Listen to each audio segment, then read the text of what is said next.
Hi and welcome. This is Homebody Rundown and I'm HR. This is another cook with me type video. We are a family of 5, but my 2 oldest are off at college, so it is only 3 of us at the house right now. We eat a mostly pescatarian diet, but youngest child does also eat chicken. So I am going to go through just some meals that we've made over the past few weeks and a few baked items. I do not usually follow recipes when I'm cooking, but if there is an inspiration or a recipe that gave me the idea, I will link that in the description below. Some of these recipes, unfortunately, are not available online unless you pay a fee.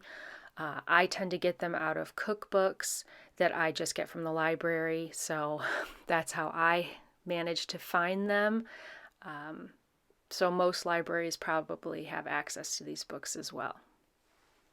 A few of these recipes did take a little bit of time and preparation, but I am a stay-at-home parent. We homeschool, but youngest child is a senior in high school, so I am not doing a lot in that department anymore. So I have the time to make some of these more complicated things. And one of those would be the first item here, and that's falafel. It's just something, it has a lot of ingredients. I mean, I use the food processor, but the chickpeas need to soak overnight. So there is a little, thinking ahead involved in this one. So that's what you're seeing here. I order chickpeas in bulk from Azure Standard, and I primarily use them for hummus and soup, but occasionally I will take the time to make falafel.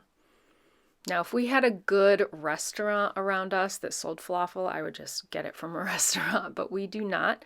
So I was showing some herbs there, and the onion, I had prepped that earlier in the day. The herbs were parsley and cilantro, and I was able to get both of those at my local Walmart store. It's really affordable. It's not organic, but it is prepackaged in plastic, so it's something that's easy to order in a pickup order. And I am using the food processor here. Added in all the spices and herbs, the chickpeas, and the onion.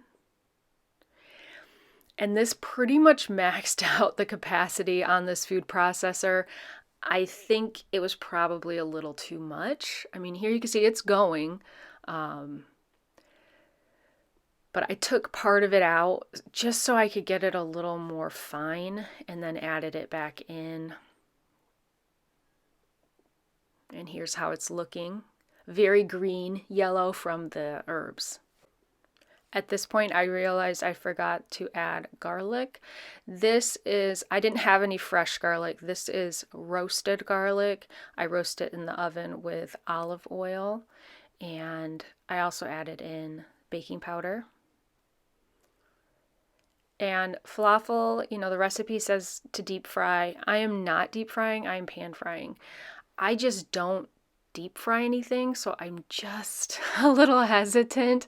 I mean, I don't know. I think next time I will take the time. I mean, I'm using some kind of expensive oils here, so I can't imagine how expensive it would be to use, a good quality oil, to deep fry it. I mean, I don't know. Maybe it'd be about the same amount of oil.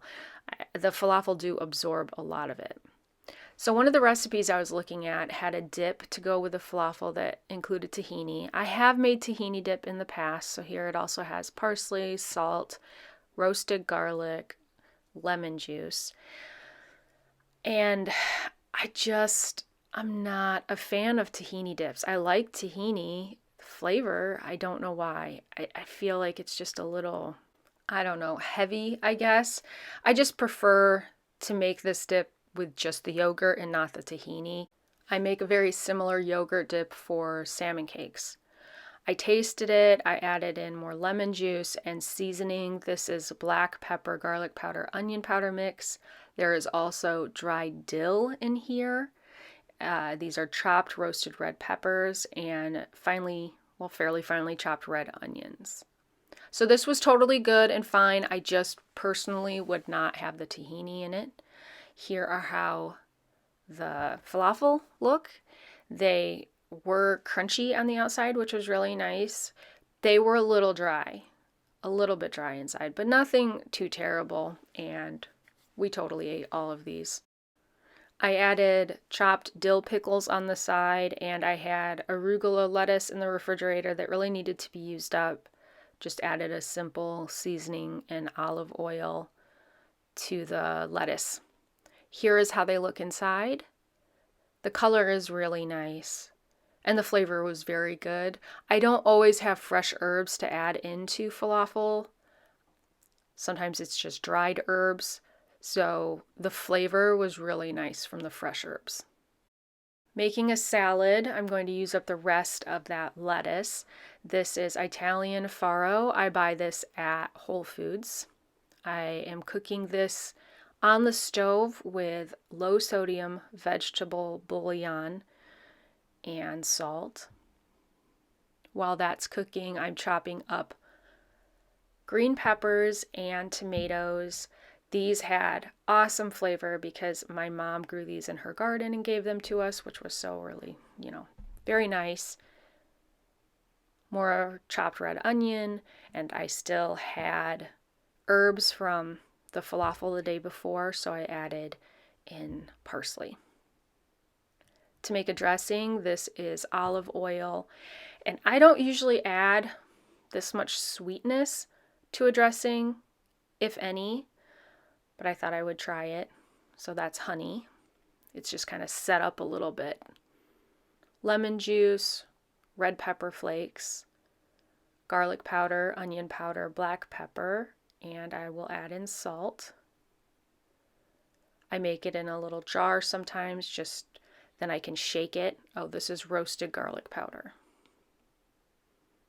Here's how it's looking. I did end up having to make a little more. I had crumbled goat cheese in the freezer, which I defrosted and added to the salad. Here's the dressing. I stirred this in, and then I realized I had forgotten the farro, which I had drained, but it was sitting over on the stove, so I got that stirred in as well. I really am liking adding grains into salads. The farro kind of has a chewy texture, firm texture to it, which is just a nice contrast to the rest of the ingredients. Now, because I added the dressing onto this salad, oh yeah, so there is the arugula in here too. It's something that needs to be eaten right away. This is not going to keep well in the refrigerator. We ate it right then for lunch. Making a quick bread on this day, and I do not usually make this one. It is banana bread, and that's because as a parent with 3 kids over the years, I tend to gravitate towards the things that everybody, or at least 4 out of 5 people in the house, will eat. And occasionally I do try to add into the rotation things that just 1 or 2 of the kids prefer or like. When it comes to banana bread, only oldest child and myself will eat this. So this is a quick bread recipe. I had ripe bananas, and I do add flaxseed, ground flaxseed, and I replace some of the all-purpose flour with whole wheat flour. I make enough to do 2 loaves. These are not very tall loaves, so they do not even get as tall as the pan. I think technically the recipe I'm following is probably for 1 loaf. I'm not sure. I've been using it for so long, I don't remember. I will link the recipe it's based on down below in the description. Here's how they look. I use these glass, I don't know if it's Pyrex or Anchor Hocking loaf pans. I let them cool. I take an offset spatula, or I think it was dirty, I just used a regular butter knife here. I go around the edges, flip it, go around the other edge, let it cool longer, then I pop them out. And usually they stay intact, they don't stick. I do spray the loaf pans with avocado oil. Here is how it looks. This was really good, and the quick breads freeze excellently. So I put a lot of this into the freezer so oldest child could take it to his apartment at college the next time he comes home. Now I am making a biscuit. trying my food processor again. So I had tried this in my last Cook With Me video to make shortcakes, and the milk went out under the center blade and made a mess. But I'm just going to try it one more time. I think my KitchenAid was dirty, so, you know, just using what I had. This recipe uses shortening as the fat. And, you know, I thought about adding the milk slowly, just a little at a time, but I didn't. I added it all in. I just gave it a try. This is a variation on the biscuit recipe I'm using from my Betty Crocker really old cookbook. Well, really old. It's from when I got married in 2000. This has garlic powder, and I add sharp cheddar cheese to make a cheesy garlic biscuit. This is going to go along with some soup. And this time it did not make a mess on my food processor, you know, platform. I shaped these with my hands and cut them. I ended up with 12. I'm not sure. This maybe is supposed to make 9. I can't remember, but these were a nice size, not too huge. You can see the cheesy bits kind of browned more, but the bottom looks really nice. And I'll open this up so you can see what it looks like inside. Not quite as fluffy, I would say, when you don't add cheese, but these were really good. Now for the soup. This is a stainless steel pan. I have to use particular types of cookware. I have an induction stovetop. Now this was a big change for me. I had used gas for, well, I grew up with a gas stove, and then I think 1 year in an apartment we had electric, and then after that, you know, for 20, yeah, I think it was about 20 years we had a gas stove, and it has taken some getting used to. I have burned a lot of things. I am used to cranking the heat up when I first put cast iron on the stove, and so it took a long time to train my brain to not do that, because with this induction stove, it will get burning hot in like a minute flat. It is crazy how fast it works. So anyway, back to the soup. This is a new recipe to me. I will link the book that it's from in the description. This is coriander, lemon peels, which I don't think I've ever used lemon peel in a soup recipe before. Frozen kale and lentils that I've rinsed and drained. There was already onion, avocado oil, and olive oil in the pan. Water. Here are the rest of the seasonings.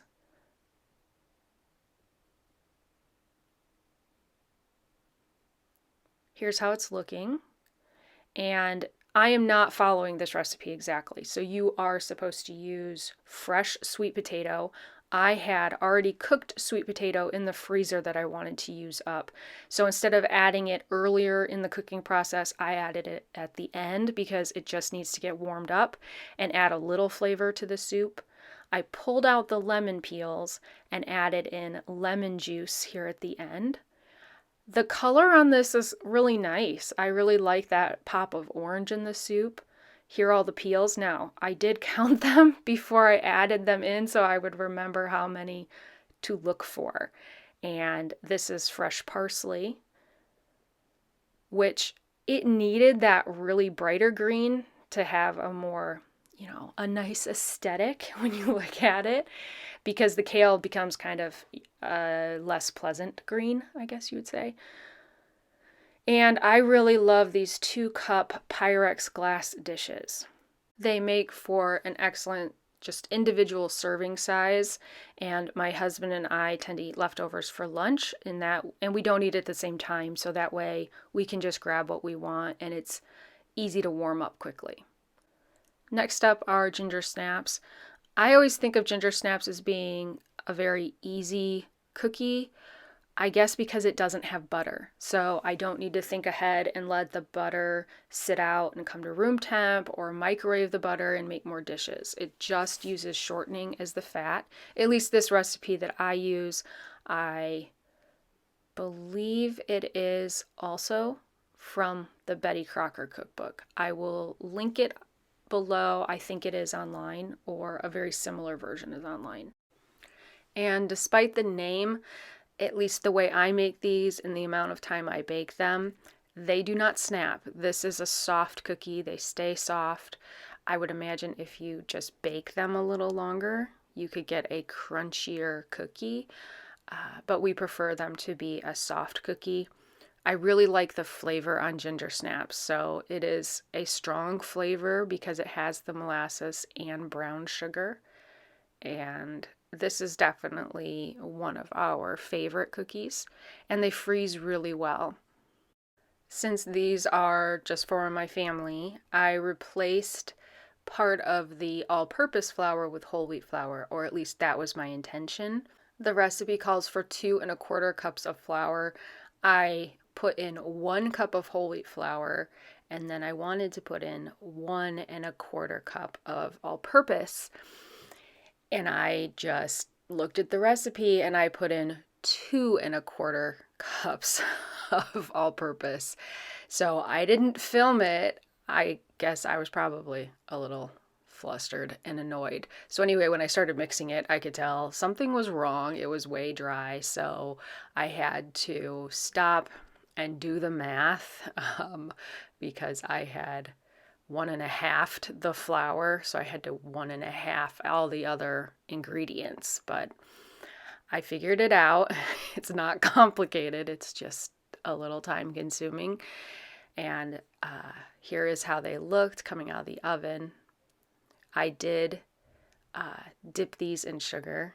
Well, we did. My husband scooped these out for me and helped me do that part. And you can see here how soft these cookies are. Now these are warm, they just came out of the oven, so they won't stay this soft, but they definitely will not snap either. And just to be clear, if you follow the recipe exactly, they will look a little different than this. I know I didn't do the math exactly. This meal required mint. That was all I could scrounge up out of the garden. I had pulled out most of the mint, so it's not going to be enough for what the recipe calls for, but I figured a little is better than none.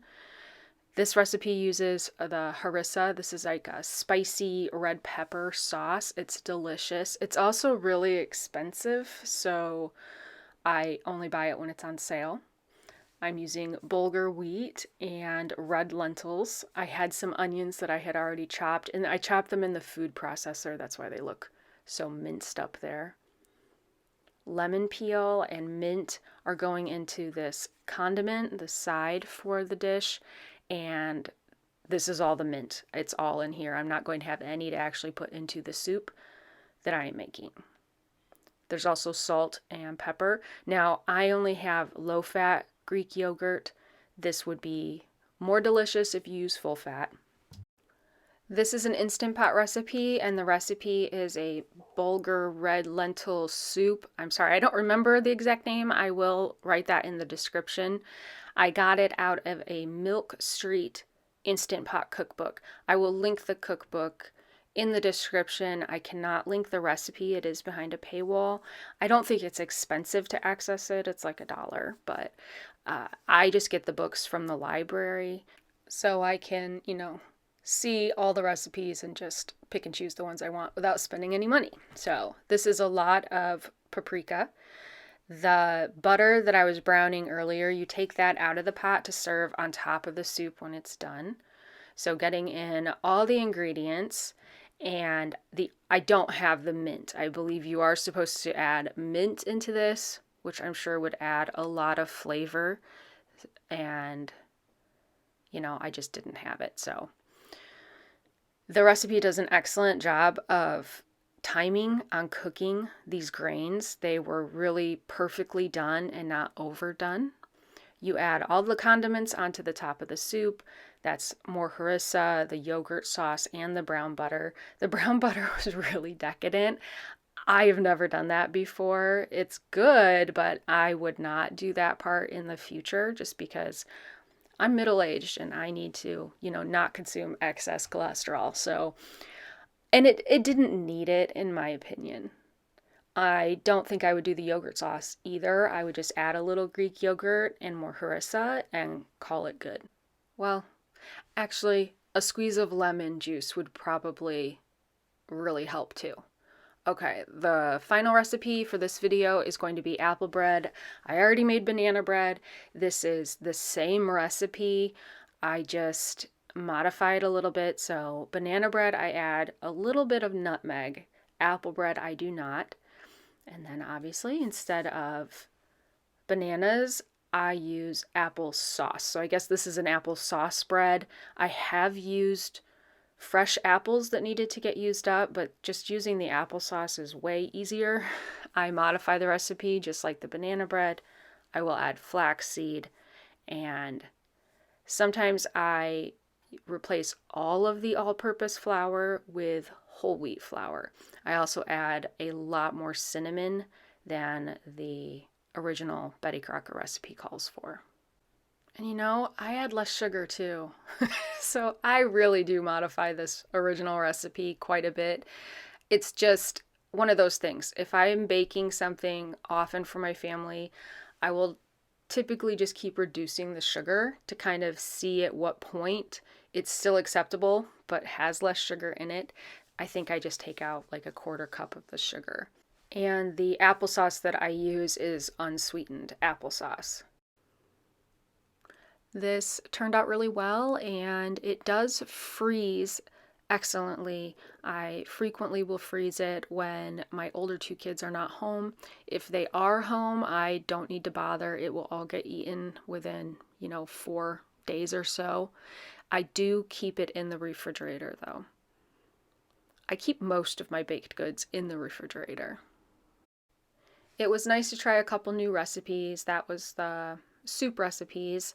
I think I want to make falafel again soon. I would really like to perfect a recipe for that and be able to keep some falafel in the freezer for easy meals. If you like this kind of content, I just started a multi-week pantry challenge. The week 1 video should be out in about 4 or 5 days. Thank you so much for watching.